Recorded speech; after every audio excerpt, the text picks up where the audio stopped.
జై శ్రీమన్నారాయణ.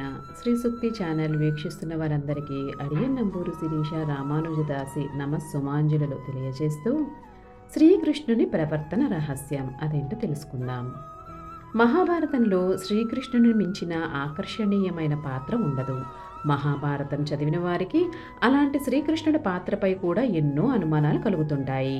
కృష్ణుడు అండగా ఉన్నా కూడా పాండవులు ఎందుకు అన్ని కష్టాలు పడ్డారు? ద్రౌపది పిలిస్తే గానీ కృష్ణుడు రాకూడదా? ధర్మరాజుని జూదానికి వెళ్లకుండా కృష్ణుడు ఆపి ఉండొచ్చు కదా? సుయోధనుడు శకునితో ఆడించినట్టు ధర్మరాజు కృష్ణుడితో ఆడించి ఉండవచ్చు కదా? ఇవన్నీ ఎందుకు జరగలేదు? ఆపదల్లో కూరుకుపోయినప్పుడు తప్ప ఆపద రాకుండా ఆపలేడా? ఇలాంటి ప్రశ్నలెన్నో సహజంగానే వస్తాయి. వీటికి సమాధానం కూడా శ్రీకృష్ణుడే చెప్పాడు. మనకు కాదండోయ్. శ్రీకృష్ణుడు బాల్య స్నేహితుడైన ఉద్ధవుడు. మహాభారతం చివర్లో శ్రీకృష్ణుడిని ఉద్ధవుడు పై ప్రశ్నలే అడిగాడు. శ్రీకృష్ణుడు ఏమడిగాడు, ఉద్ధవుడు ఏం చెప్పాడో చూద్దాం.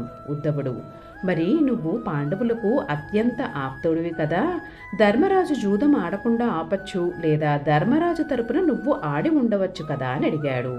దానికి కృష్ణుడు ఇలా అన్నారు: ఉద్ధవ, గుర్తుపెట్టుకో, ఎప్పుడు వివేకం ఉన్నవాడిదే గెలుపు. సుయోధనుడు వివేకవంతుడు, తనకి ఆట రాదు కనుక శకునితో ఆడించాడు.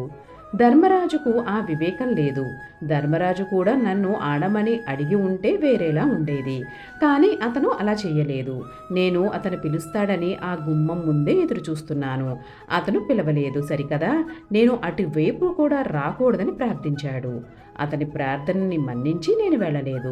మిగిలిన పాండవులందరూ ఓడిపోయినందుకు ధర్మరాజును తిడుతున్నారే కానీ నన్ను పిలవలేదు.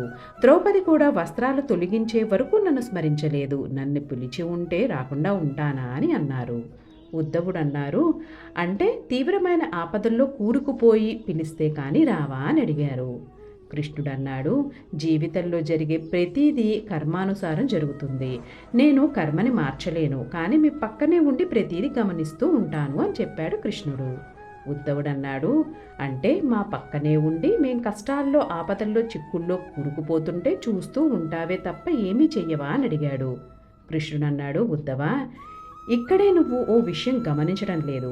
నేను పక్కనే ఉన్నానని నువ్వు గుర్తించగలిగితే అసలు తప్పు ఎలా చేయగలవు? కానీ మీరు నేను ఉన్నాను అనే విషయం మరిచిపోయి నాకు తెలీదు అనుకొని ప్రతీది చేస్తుంటారు. అందుకే ఇబ్బందుల్లో పడతారు. అది కృష్ణుడు చెప్పిన రహస్యం. కృష్ణుడు నిత్యం మన పక్కనే ఉంటాడు అనే దృష్టి ఉంటే చాలు. పూజలు ఏమీ అవసరం లేదు. ఆయన పక్కనే ఉన్నాడు, అన్నీ చూస్తున్నాడు అని గుర్తుంచుకుంటే మన జీవితం సాఫీగా సాగిపోతుంది. ఇదే ఉద్ధవుడికి శ్రీకృష్ణుడు చెప్పిన కీలకమైన రహస్యం. సర్వం శ్రీకృష్ణ అర్పణమస్తు.